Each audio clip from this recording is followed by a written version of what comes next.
म नारायण तिमल सेना। नमस्कार, म पूजा गिरी। सुरुमा हेडलाइन्स।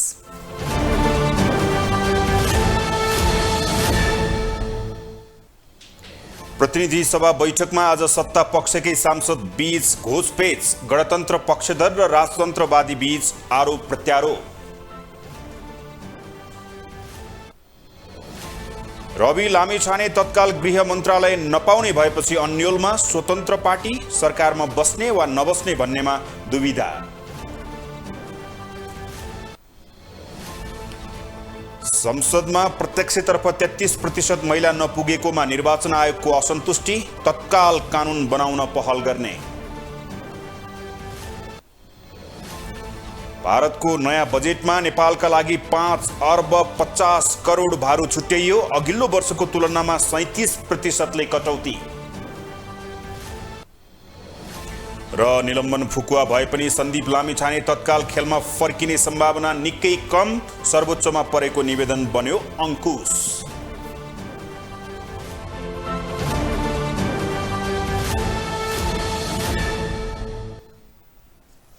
ग्लोबल न्यूज अब विस्तारमा। राष्ट्रपति चयनदेखि गृहमन्त्री छनौटसम्मको मतभेदले वर्तमान सत्ता समीकरणमा संकट देखिएका बेला राजतन्त्र र धर्मनिरपेक्षताको विवाद पेचिलो बन्न थालेको छ। नेकपा एमाले माओवादी केन्द्र हुँदै राष्ट्रिय स्वतन्त्र पार्टीदेखि राष्ट्रिय प्रजातन्त्र पार्टीसम्मको 7 दलीय गठबन्धनभित्र फरक मुद्दा, फरक एजेन्डा र फरक सिद्धान्तको साइड इफेक्ट यति बेला संसदसम्म पुगेको छ। आजको प्रतिनिधि सभाको बैठकमा सत्ता गठबन्धनका सांसद बीचमै गणतन्त्र, संघीयता र धर्मनिरपेक्षताको सवालमा निकै चर्काचर्की परेको छ। 2.5 वर्षसम्म सत्ताको नेतृत्व गर्ने गरी माओवादी केन्द्रका अध्यक्ष पुष्पकमल दाहाल प्रधानमन्त्री बनेको 2 महिना पनि पुगेको छैन।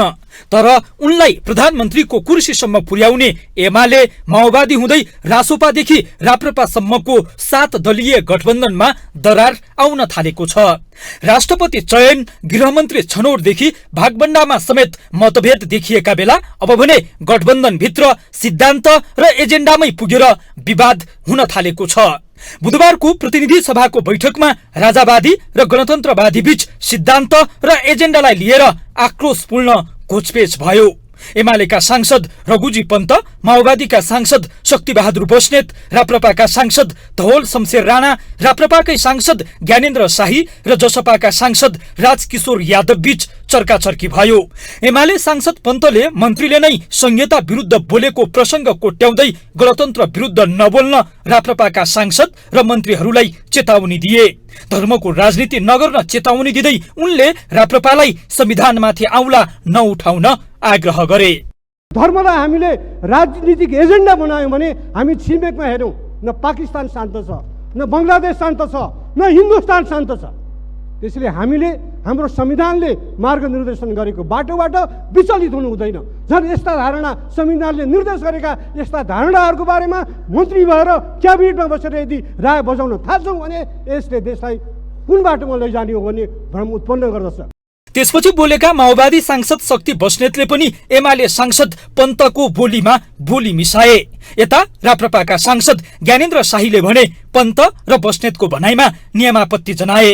शाहीको नियमापत्तिपछि पन्त र बस्नेतले त्यसको खण्डन गर्न चाहेका थिए, तर सभामुख देवराज घिमिरेले भने समय दिएनन्। यो कुरा तत्काल फिर्ता नियमापत्ति बस्नुस्, मान्य सदस्य बसौँ, मान्य सदस्य बसौँ, समय लिएर बोल्नु होला। मान्य सदस्यहरू बसौँ, त्यसैले मान्य सदस्यहरू बसौँ अब। राप्रपाका अर्का सांसद धवल शमशेर राणाले भने पन्त र बस्नेत विरुद्ध आक्रोश पोखे। आफूलाई नहेप्न चेतावनी दिँदै राणाले राप्रपाले राजतन्त्र र हिन्दू राष्ट्रको मुद्दालाई स्थापित गराएरै छोड्ने ठोकुवा गरे। कि हामी संविधानलाई मान्दैनौँ, व्यवस्थालाई मान्दैनौँ, नमान्ने भावे हामी जङ्गल जान्थ्यौँ, बन्दुक उठाउँथ्यौँ। यही व्यवस्था र यही संविधानभित्र बसेर यो संविधानलाई हामीले बोकेको मूल्य र मान्यताभित्र परिवर्तन गर्न राष्ट्र प्रजातन्त्र पार्टीलाई जनताले भोट दिएर हामी आएको छौँ र हामीलाई हेप्ने काम र हामीलाई होच्याउने काम यो सदनबाट आइन्दा फेरि नहोस्।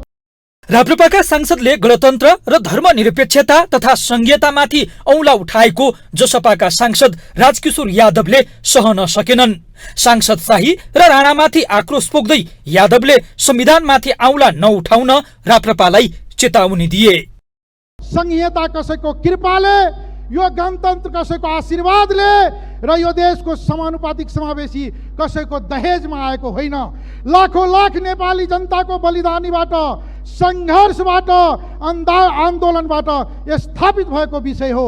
त्यसैले कसैको रहरमा, कसैको चाहनाको भरमा तपाईको यतिकै संघीयतालाई हटाउन सकिँदैन, गणतन्त्रसँग बर्खिलाप गर्न सकिँदैन।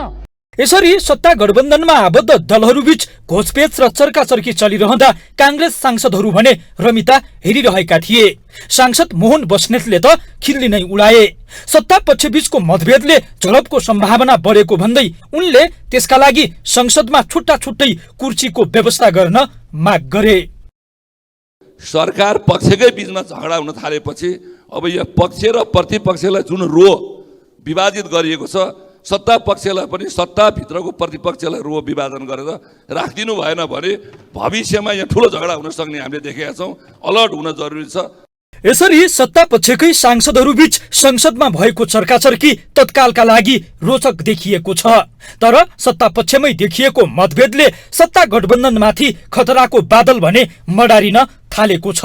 राष्ट्रपति चुनावसम्म पुग्दा अहिलेको गठबन्धनमाथि थप संकट आउने करिब निश्चित जस्तो भएको विश्लेषण हुन थालेको छ।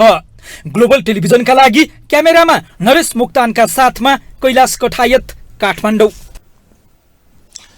यता रवि लामिछाने नेतृत्वको राष्ट्रिय स्वतन्त्र पार्टी सरकारबाट बाहिरिने चर्चा चलेको छ।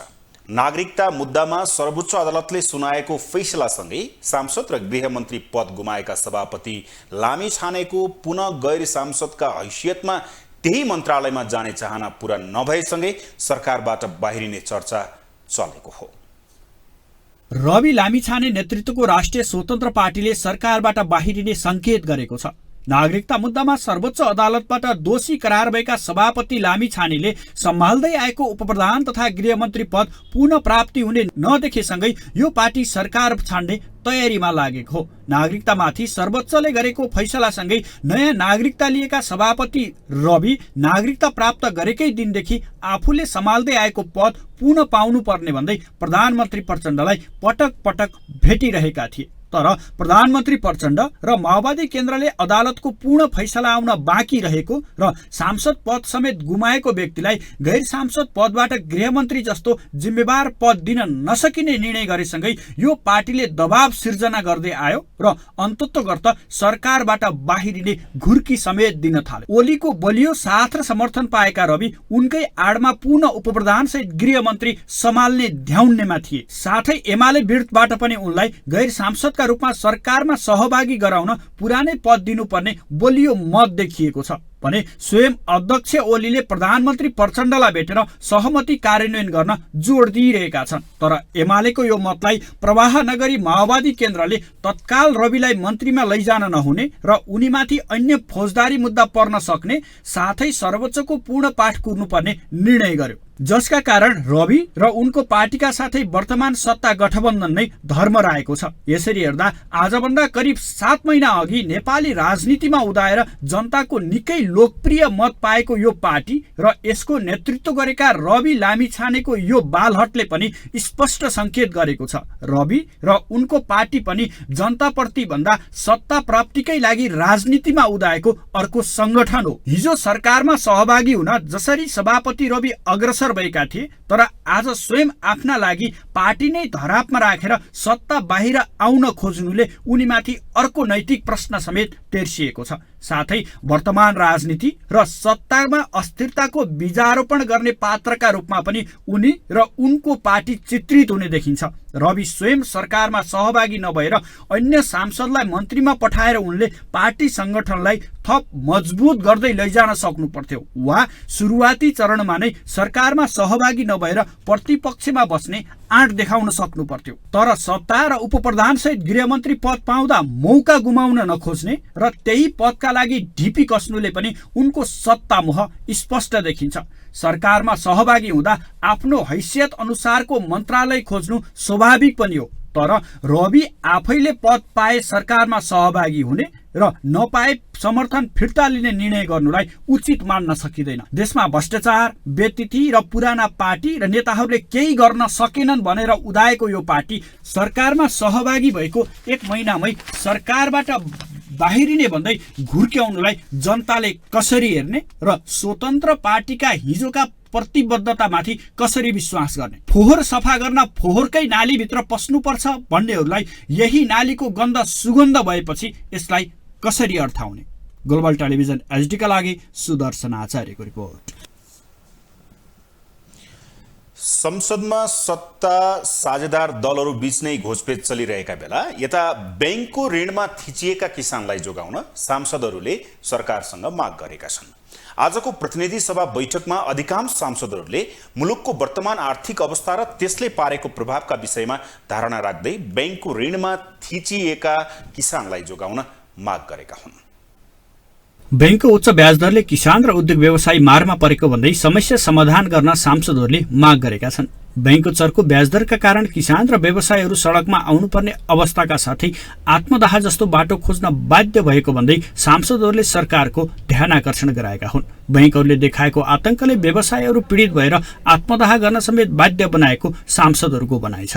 साथै अहिलेको अवस्थामा ऋणीहरूलाई सहज वातावरण बनाउनका लागि राष्ट्र बैंक वा सरकारले उद्योगी व्यवसायको घर जग्गा लिलाम नगर्न पनि सांसदहरूले आग्रह गरेका छन्। नेपाली कांग्रेसका सांसद गगन कुमार थापाले बैंकको ऋणमा थिचिएका किसानलाई जोगाउन सरकारसँग माग गरेका छन्। सांसद थापाले किसानलाई बैंकले मर्कामा पारेको भन्दै थिचिएका किसानलाई जोगाउन सरकारसँग माग गरे। पछिल्लो समय सयौंको संख्यामा साना किसानहरू कृषि मन्त्रालयमा पुगेर रोइरहेको भन्दै थापाले बैंकहरूबाट ऋण लिएर कुखुरा फार्म चलाएका किसानहरूको बर्डफ्लू न्यूनीकरण गर्ने नाममा सरकारले कुखुरा नष्ट गरे बापत पाउने क्षतिपूर्ति तत्काल किसानलाई दिन माग गरेका छन्। किसानहरूले बैंकको ऋणको दबावमा अप्रिय निर्णयले सरकार जिम्मेवार हुनुपर्ने उनको भनाइ छ। किसानहरू कृषि मन्त्रालय धाइरहेका छन्। यिनीहरू त्यहाँ पुग्छन्, रुन्छन्, कराउँछन्। यी तिनै किसानहरू हुन् जसले ब्याङ्कबाट ऋण लिएर सानो सानो कुखुरा फार्महरू चलाएका थिए। बर्ड फ्लूको जोखिम न्यूनीकरण गर्नका लागि सरकारको निर्णयबाट यिनको कुखुरा फार्म नष्ट गरियो। नियमअनुसार यिनले पाउने क्षतिपूर्ति 58 करोड छ। सरकार दिन्न भन्दैन, दिन्छु भन्छ, तर दिँदैन।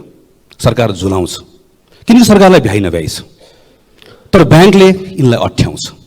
मेरो सरकारलाई प्रश्न छ, बैंकको ऋणले थिचिएका साना किसानहरूले कुनै अप्रिय निर्णय नगर्ने बेलासम्म कुर्ने हो, अनि अप्रिय निर्णय गरिसकेपछि आँसु बगाउँदै सहानुभूति प्रकट गर्दै छानबिन गर्न समिति बनाउने हो कि यस्तो निर्णय नहोस् भन्नका लागि ऋणले थिचिएका यी साना किसानहरूलाई जोगाउनका लागि सरकारले दिन्छु भनेको दिनै पर्ने निर्णय गरेको केवल झुलाइ मात्र रहेको यो प्रपञ्चबाट बाहिर निकालेर आफूले दिनुपर्ने रकम दिने हो।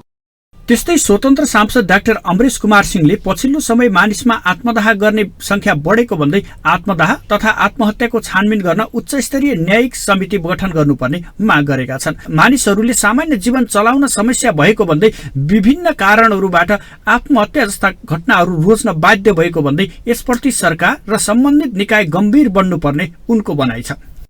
आत्मदाह गर्ने बाध्यता आइपरेछ, त्यसको लागि एउटा उच्च स्तरीय न्यायिक छानबिन गठन होस् कि सामाजिक आर्थिक र सामान्य जनजीवन चलाउन पनि गाह्रो भइरहेको अवस्थामा एउटा न्यायिक छानबिन समितिले र यस्ता प्रवृत्ति नदोहोरोस् र आम जनताको जनजीविका सहज र सुलभ होस्, यसको लागि म सरकारसँग माग गर्न चाहन्छु।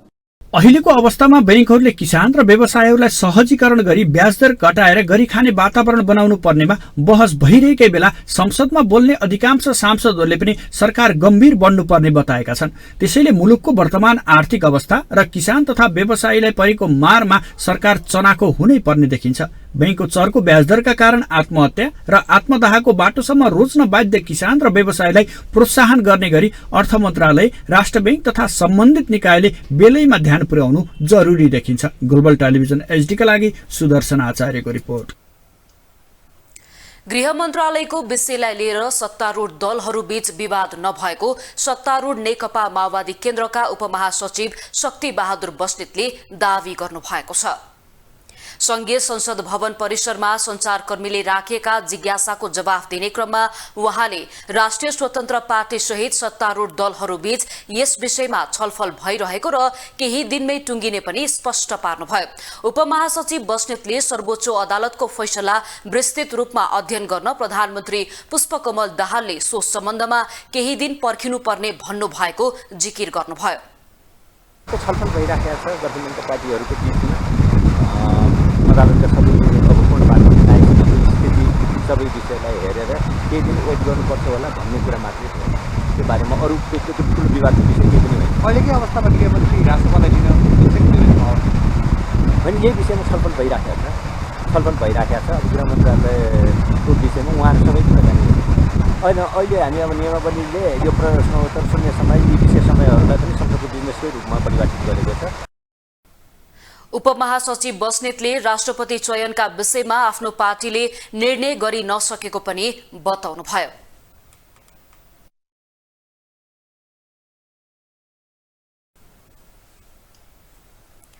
प्रमुख निर्वाचन आयुक्त दिनेश कुमार थपलियाले संघीय संसदमा राजनीतिक दलहरूले प्रत्यक्षतर्फ अनिवार्य 33% महिला उम्मेद्वार बनाउनै पर्ने बाध्यकारी कानूनी व्यवस्था गर्न लागेको बताउनु भएको छ।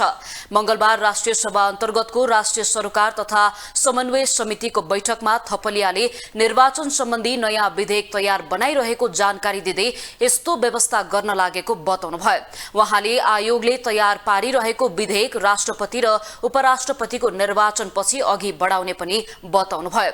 प्रमुख निर्वाचन आयुक्त थपलियाले निर्वाचन सम्बन्धी सो विधेयकलाई चैतभित्र संसदमा पेश गर्ने गरी आवश्यक तयारी गरिरहेको बताउनुभयो।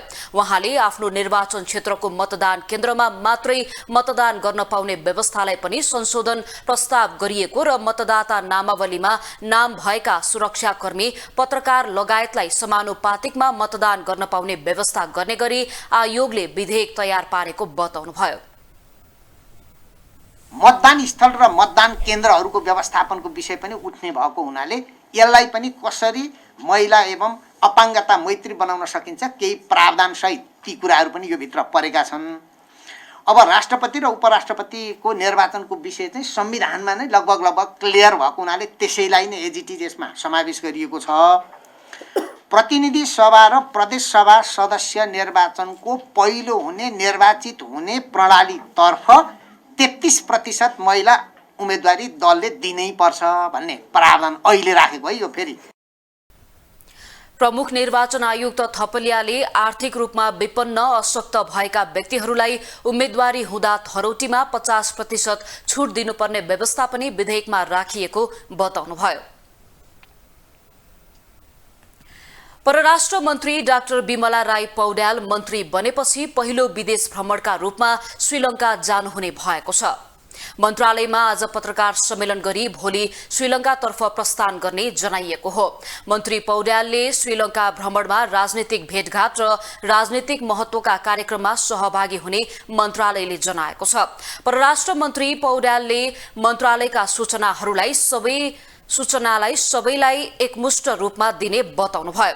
उहाँले सबै सञ्चारकर्मीहरूलाई व्हाट्सएप वा इमेल ग्रुपबाट सूचना दिने प्रतिबद्धता जनाउनुभयो। उहाँले श्रीलंका भ्रमणका क्रममा सार्कको बारेमा पनि साइडलाइन कुराकानी सम्भव हुने बताउनुभयो।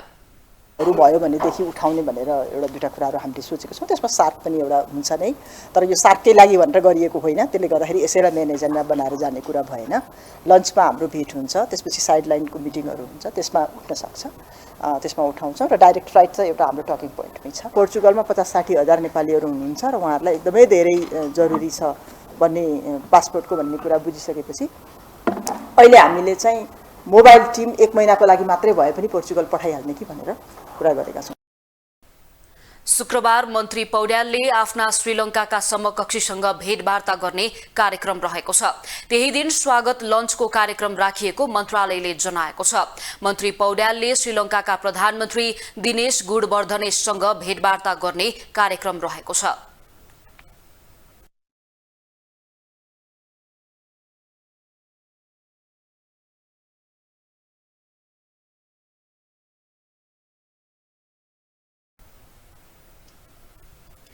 काठमाडौँ महानगरपालिकाले फोहोर व्यवस्थापनको आधुनिक प्रणालीमाथि अध्ययन शुरू गरेको छ।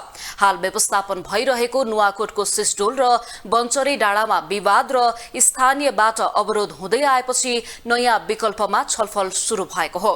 त्यसै अनुसार मेयर बालेन्द्र शाह नेतृत्वको महानगरको टोलीले भारतको इन्दोर फोहोर व्यवस्थापन प्रणालीको मोडल प्रयोगमा ल्याउने तयारी गरेको छ। राजधानीको फोहोर प्रमुख समस्या हो। दैनिक रूपमा काठमाडौँ महानगरपालिकामा 531 मेट्रिक टन फोहोर उत्पादन हुन्छ। त्यो समस्यालाई केही हदसम्म निराकरणको लागि महानगरले नुवाकोटको बन्चरे डाँडा, सिस्डोल लगायतका ठाउँमा व्यवस्थापन गर्दै आएको छ।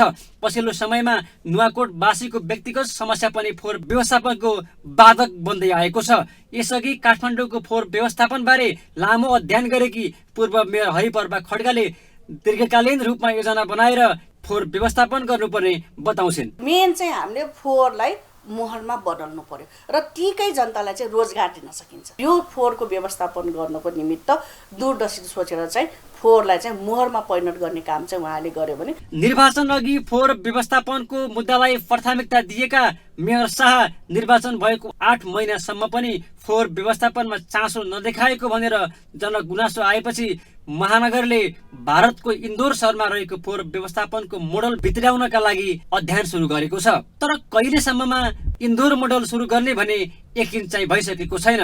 यसका लागि अध्ययन थालेको महानगरका प्रवक्ता नवीन मानन्दरले जानकारी दिए। काठमाडौँमै त्यसलाई फोहोरलाई व्यवस्थापन गर्न सक्यो भने कति राम्रो होला। यतातिर प्राकृतिक सौन्दर्य पनि हुन्छ, एकातिर रोजगारी पनि वृद्धि हुन्छ, आय आर्जन पनि वृद्धि हुन्छ र काठमाडौँ महानगरपालिका पनि इन्डोर महानगरपालिकाको इन्कम्पिटेटरको रूपमा चाहिँ हामी जान सकिन्छ कि भन्ने चाहिँ त्यता पनि सोच छ भने अर्को पनि थप धेरै मोडलहरू छ जसले कारणले गर्दाखेरि काठमाडौँले आय आर्जन र चाहिँ शहरी सुन्दरीकरणमा सहयोग गर्छ जस्तो हामी त्यसको बारेमा प्र्याक्टिसको रूपमा चाहिँ हामी सहकार्य गरिरहेका छौँ र छिटै हामी निर्णय गर्छौँ होला। काठमाडौँ महानगरले भित्र्याउन लागेको के हो इन्दोर मोडल? नम्बर 1 ल्यान्डफिल फोहोरलाई कम गर्नु, नम्बर 2 जलस्रोतको संरक्षण गर्नु, नम्बर 3 नवीकरणीय ऊर्जा उत्पादन गर्नु, नम्बर 4 रोजगारीको अवसर सिर्जना गर्नु। भारतको इन्दोरमा प्रत्येक दिन 1115 मेट्रिक टन फोहोर सुक्खा, गिलो र जैविकका लागि फरक फरक डस्टबिनको व्यवस्था गरिएको छ। जम्मा गरेको डस्टबिनबाट व्यवसायिक कम्पनीबाट दिनको 2 पटक र घर घरबाट 1 पटक फोहोर जम्मा गरेर 10 वटा ट्रान्सफर स्टेशनमा लैजाने गरिन्छ। सुक्खा फोहोरबाट प्लास्टिक, कार्टुन, रबर, सिसा, पेपर, कपडालाई अलग अलग बनाएर पुनः प्रयोग गर्ने गरिएको छ। जैविक फोहोरलाई बायोमेथिनेसन प्रक्रियाबाट निस्किने ग्यासबाट नगर बस सञ्चालन र जैविक मलबाट बिरुवाको पनि उत्पादन गरिन्छ। 1 अर्ब बढी लागतमा निर्माण गरिएको 1000 हेक्टरमा फैलिएको इन्दोर फोहोर व्यवस्थापन केन्द्र उदाहरणीय समेत छ, जहाँ 5000 कामदार छन्। पछिल्लो समय दिल्लीका मुख्यमन्त्री अरविन्द केजरीवालले पनि यो प्रवृत्ति अपनाउने बताउँदै आएका छन्। ग्लोबल टेलिभिजनका लागि क्यामेरामा निर्मल तिमिल सेनाका साथ सूर्य भट्टराई, काठमाडौँ। भौतिक पूर्वाधार तथा यातायात मन्त्रालयले 2 पाङ्ग्रे सवारी साधनमा पछाडि बस्नेले पनि अनिवार्य रूपमा हेलमेट लगाउनु पर्ने नियम लागू गर्न खोजेपछि आलोचना सुरु भएको छ। करिब 2 दशक अघि पनि लागू भएर चर्को आलोचनापछि फिर्ता भएको यो नियम पुनः लागू गराउन लागेपछि मन्त्रीकै नियतमा प्रश्न उठाउन थालिएको छ। भौतिक पूर्वाधार तथा यातायात मन्त्रालयले 2 पाङ्ग्रे सवारी साधनको पछाडि बस्नेले समेत अनिवार्य हेलमेट लगाउनु पर्ने नियम कार्यान्वयनको तयारी थालेको छ। सवारी दुर्घटनामा कमी ल्याउन भन्दै मन्त्रालयले यसअघि फ्लप भइसकेको नियम फेरि कार्यान्वयन गर्ने तयारी सुरु गरेको हो। त्यसो त नेपालमा सबैभन्दा धेरै सवारी दुर्घटना 2 पाङ्ग्रे सवारीकै कारण हुने गरेको तथ्याङ्क छ। सवारी तथा यातायात व्यवस्था ऐनमा सवारी चलाउँदा सुरक्षा पेटी तथा हेलमेट लगाउनु पर्ने उल्लेख छ। ऐनमा 2 पाङ्ग्रे सवारी चालक र सवारीमा बस्ने मानिसले सुरक्षा टोप हेलमेट लगाउनु पर्ने व्यवस्था भने छ, तर झन्झटिलो व्यवस्था भएको भन्दै यसअघि कार्यान्वयन हुन नसकेको कानुनी व्यवस्था अहिले कार्यान्वयन गर्ने क्रममा रहेको ट्राफिक प्रहरीले जनाएको छ। अब व्यावहारिक कुराहरू पनि होलान्, तर आफ्नो सुरक्षाप्रति आफै सचेत भएर सर्वसाधारणले हेलमेट प्रयोग गर्दाखेरि पछाडि बस्दा पनि हेलमेट प्रयोग गर्दाखेरि राम्रो हुन्छ, उहाँहरूकै सुरक्षाको लागि हो र यसप्रति हेलमेटको आवश्यकता के हो र यसले चाहिँ कसरी क्षति हुनुबाट जोगाउँछ भन्ने कुराप्रति सर्वसाधारण सबैले सचेत भइकन सोच्ने बेला भएको छ। ट्राफिक प्रहरीको तथ्याङ्क अनुसार नेपालमा हुने कुल दुर्घटनाको 69% दुर्घटना दुई पाङ्ग्रे साधनको हुने गरेको छ। त्यही दुर्घटना कम गर्न चालक र अर्को व्यक्तिले समेत हेलमेट लगाउनु पर्ने व्यवस्था कार्यान्वयन गर्न लागेको प्रहरीको दाबी छ। मन्त्रालयको छलफलले हेलमेटको बजार भने अस्वाभाविक रूपमा वृद्धि हुने देखिएको छ। हाल नेपाली बजारमा 1000 देखि 10-12 हजार भन्दा बढी मूल्यका हेलमेट बिक्री हुँदै आएको छ। हाल नेपाली बजारमा वार्षिक 4 लाख भन्दा बढीको हेलमेट बिक्री हुने गरेको तथ्याङ्क छ। नयाँ नियम लागू हुने हो भने करिब 10 अर्ब रुपियाँ भन्दा बढीको हेलमेट व्यापार स्वतः बढ्ने देखिन्छ। यसले पनि मन्त्रालयको निर्णयबारे प्रश्न उठेको छ। अब यो विगतमा पनि भएकै कुरा हो। अब यो कमिसनको खेल, अर्थतन्त्र अहिले कमजोर भइरहेको अवस्थामा यो हेलमेटको बोझ थप्ने अनि यो सिट बेल्ट लाउने आदि इत्यादि हो मन्त्रीदेखि प्रधानमन्त्रीसम्मले चाहिँ यहाँ कमिसन खाने एउटा योजना बनाउँछन् अनि बेला बखत यस्ता खालका क्रियाकलापहरू हुन्छन्। अब यातायात व्यवस्था विभागमा भएका विकृतिहरूलाई रोक्नुतर्फ प्रयत्न नगरेर फेरि सेवाग्राहीलाई दुःख दिने, हेलमेट किनाउने जस्ता यी वाहियात कुराहरू यो मुलुकका लागि अहिले हितकर छैनन्। यस पछाडि ठुलो चलखेल हुन्छ त्यो कमिसनको निमित्त। यता ट्राफिक प्रहरीले यातायात व्यवस्था विभागलाई पठाएको संशोधनमा यात्रुले प्रयोग गर्ने हेलमेट आइएसओ मापदण्डको हुनुपर्ने उल्लेख गरेको छ। ट्राफिक प्रहरीले पठाएको मापदण्ड अनुसारको हेलमेट खरिदमा मात्रै लाखौं रुपियाँ भन्दा बढी खर्च हुने देखिएको छ। ग्लोबल टेलिभिजनका लागि क्यामेरामा नरेश मोक्तानका साथमा अभिषेक सापकोटा, काठमाडौँ। अब इकोनोमी न्यूज।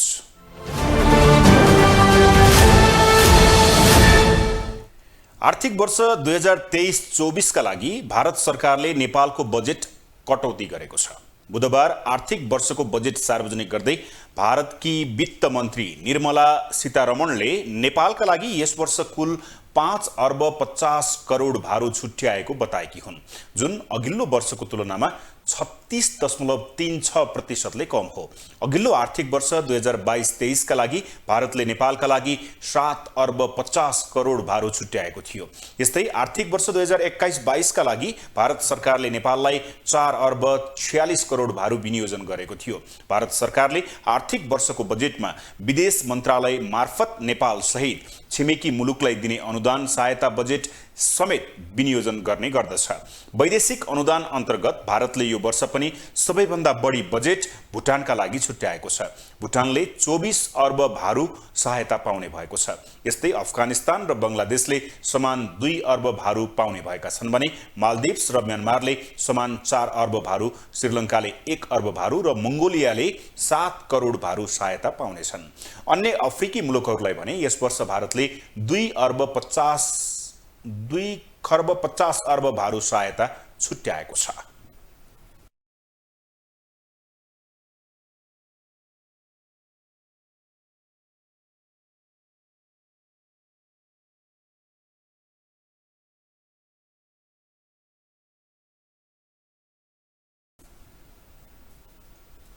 अब इंटरनेशनल न्यूज।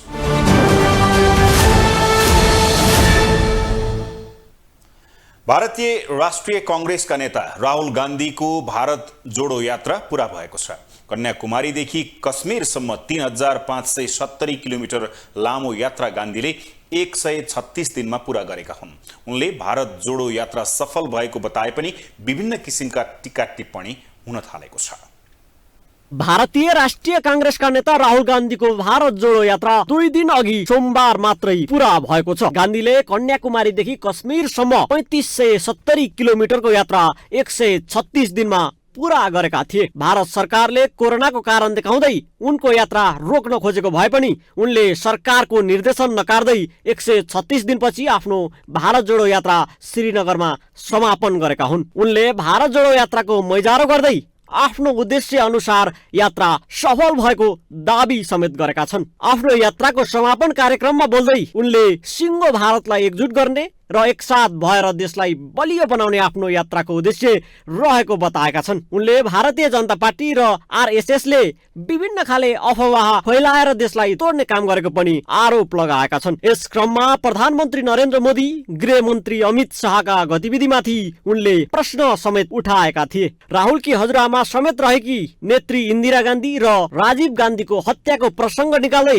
उनले आफू हिंसा सहेकाले त्यसको पीडा आफूलाई थाहा भएको उल्लेख समेत गरे। हिंसाको पीडा मोदी र शाहले बुझ्न नसक्ने उनको जिकिर छ। कश्मीरमा आफू जस्तै पैदल हिँडेर देखाउन मोदी र भाजपाका नेताहरूलाई गान्धीले चुनौती समेत दिएका छन्। भाजपाका नेताहरू साहस बिनाको डर छेरुवा रहेको उनको आरोप छ। 7 सेप्टेम्बर 2022बाट उनले पैदल यात्रा सुरु गरेका थिए। यस क्रममा उनले 14 राज्य र 75 जिल्लाको यात्रा सम्पन्न गरे। हरेक दिन 25 किलोमिटरका दरले उनले पैदल हिँडेका थिए। कुल 136 दिनको अवधिमा 116 दिन उनले यात्रा गरेका थिए। बाँकी दिनमा कार्यक्रम तथा विश्राम गरेका थिए। यात्राका क्रममा उनले भारतभित्र बढेको सामुदायिक र धार्मिक वैमनस्यता, बेरोजगारी र महँगी विरुद्ध प्रधानमन्त्री मोदीको सरकारमाथि प्रश्न उठाउँदै आएका थिए। 4 महिना भन्दा लामो यात्रामा उनले देशैभर आम मानिससँग अन्तर्क्रिया गरेका छन्।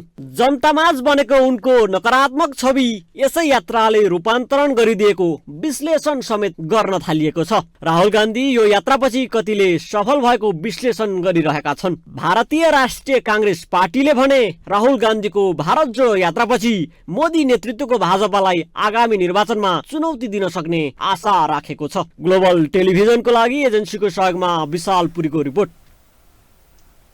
अब स्पोर्ट्स न्यूज।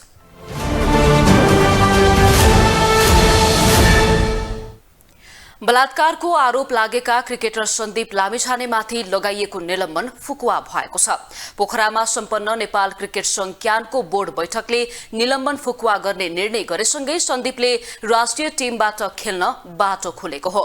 तर सन्दीपलाई 20 लाख धरौटीमा छाड्ने उच्च अदालतको आदेश विरुद्ध महान्यायाधिवक्ताको कार्यालयले सर्वोच्चमा निवेदन दर्ता गरेको छ, जसले लामिछाने राष्ट्रिय टिममा फर्किन असहज देखिएको छ। नाबालिग बलात्कारको आरोप लागेका नेपाली राष्ट्रिय क्रिकेट टिमका पूर्व कप्तान सन्दीप लामिछानेमाथि लागेको क्यानको निलम्बन फुकुवा भएको छ। पोखरामा बसेको नेपाल क्रिकेट संघ क्यानको बोर्ड बैठकले सन्दीपको निलम्बन फुकुवा गरेको हो।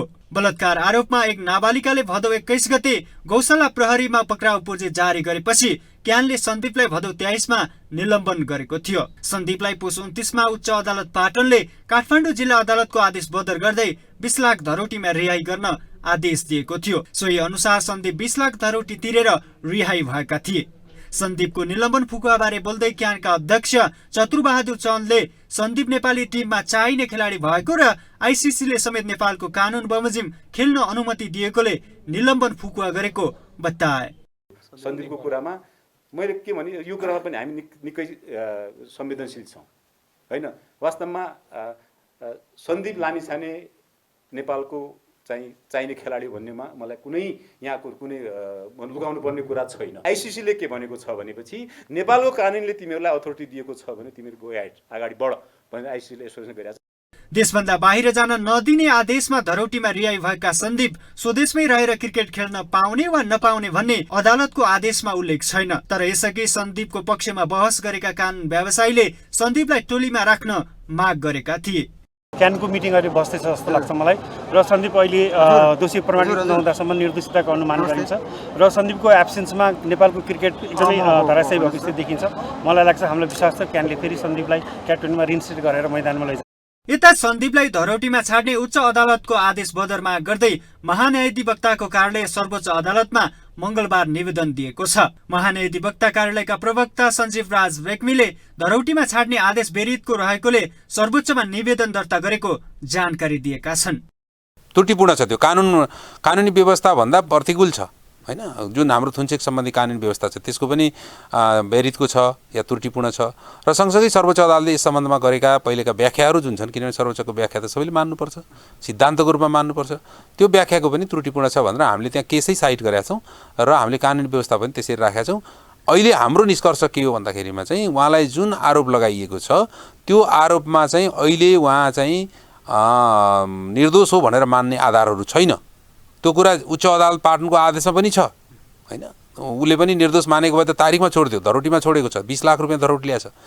तर यस्तो केसमा चाहिँ हाम्रो थुनचेक सम्बन्धी कानुनी व्यवस्थाले नै के भन्छ पार्लियामेन्टले बनाएको कानुनले भन्दा 3 वर्षभन्दा बढी कैद सजाय हुने जहाँ अवस्था छ त्यति मात्रै पर्याप्त होइन तर त्यस्तो अपराधमा चाहिँ आरोप लगाइएको व्यक्ति कसुरदार हो भन्ने देखिन्छ अहिले प्राइमा फेसी भने अथवा भनौँ न यो प्रहरीले या अनुसन्धानकर्ताले सङ्कलन गरेका कागज प्रमाणको आधारमा त्यो अवस्थामा थुनामा राख्नुपर्छ भन्ने नै कानुनी व्यवस्था हो।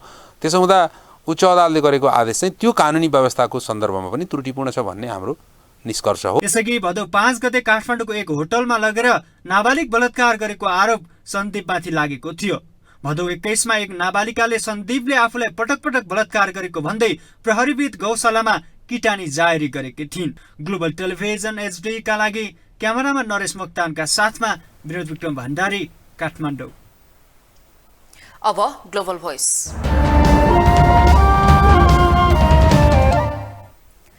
क्रिकेटर सन्दीप लामिछानेमाथि लगाइएको निलम्बन फुकुवा भएको छ तर सर्वोच्च अदालतमा परेको निवेदनका कारण उनी सहजै खेलमा फर्किने सम्भावना भने देखिएको छैन। यसै सन्दर्भमा ग्लोबल भोइसमा आज हामीले खेल प्रेमीलाई सोधेका छौं सन्दीप माथिको निलम्बन फुकुवा गर्ने नेपाल क्रिकेट संघको निर्णय कस्तो लाग्यो। यदि क्यानले यो निर्णय गरेको हो भने अत्यन्त स्वागतयोग्य कुरा हो किनभने सन्दीप लामिछाने भनेको एउटा क्रिकेटद्वारा देशलाई नेपाल देशलाई चाहिँ र अन्तर्राष्ट्रिय स्तरसम्म चाहिँ चिनाउने एकमात्र व्यक्ति थिए। हिजो माउन्ट एभरेस्टले चिनिएको थियो, बुद्धले चिनिएको थियो, पशुपतिनाथले चिनिएका थिए भने अहिले पछिल्लो कालखण्डमा चाहिँ सन्दीप लामिछानेले क्रिकेटद्वारा चाहिँ अस्ट्रेलिया अन्य जो ठुला मुलुकहरू छन् जहाँ चाहिँ वर्ल्ड कप खेल्ने मुलुकहरू छन् क्रिकेट खेल्ने मुलुकहरू छन् त्यहाँ चाहिँ चिनाएको थियो। त्यो नचाहिँदो लान्छना लगाउने जस्तो लाग्छ मलाई चाहिँ सन्दीप लान्छना लगाएको भन्ने जस्तो त्यो चाहिँ व्यक्तिगत रिसिभी जस्तो अथवा त्यो लान्छना लगाएको जस्तो मैले चाहिँ त्यही मैले महसुस गर्छु। मैले विभिन्न समाचारहरू हरेक कुराहरूमा चाहिँ हेर्दाखेरि त्यसले गर्दाखेरि चाहिँ उसलाई जसरी हुन्छ अब के गर्नु भने राष्ट्रले उसलाई चाहिँ के गर्नु भने प्रोटेक्ट गर्नुपर्ने हुन्छ। सबैभन्दा मेन कुरा चाहिँ त्यो हो। फेरि अब यस्तो कमजोरी नहोस् र फेरि चाहिँ अब अहिलेको युवा जमातलाई चाहिँ एक खालको अब हामीले चाहिँ यस्तो गर्नु नहुने रहेछ गर्दाखेरि त्यस्तो हुने रहेछ भनेर मान्छे अलिकति सकारात्मक नेगेटिभतिर छोडेर सकारात्मक जान्छन् र हामीले चाहिँ अब शुभकामना चाहिँ दिनु नै पर्छ र के अरे फेरि पनि अलिकति उन्नति प्रगति हुँदै जाओस् र फेरि त्यो गल्तीहरू चाहिँ नदोहोरियोस् भन्ने हाम्रो चाहिँ त्यसको लागि चाहिँ शुभकामना हामीले दिन्छौँ। एउटा राष्ट्रिय स्तर देशको चाहिँ गौरव छ नि देशको लागि नाम राख्ने मान्छेलाई यसरी चाहिँ सानोतिनो केसमा फसाउनु हुँदैन जस्तो लाग्छ। जुन किसिमले अहिले यो जुन फुकुवा गरेको छ नि यो देशकै लागि राम्रो कुरा। ग्लोबल न्यूजको अन्त्यमा हेडलाइन्स पुनः एकपटक।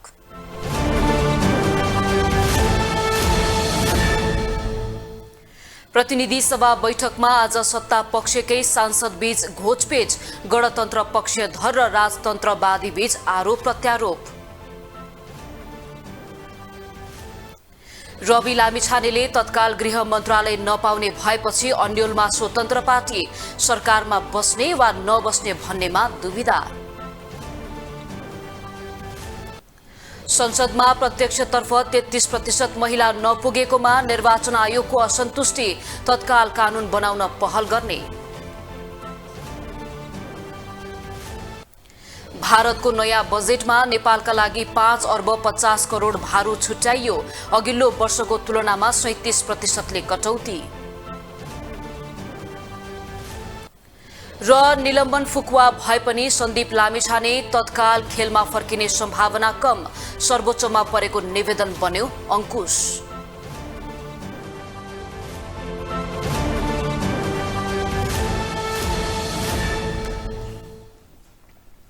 हवस् त ग्लोबल न्यूज अहिलेलाई यति नै। ग्लोबल टेलिभिजन तपाईँ फेसबुक तथा युट्युबमा पनि प्रत्यक्ष हेर्न सक्नुहुनेछ।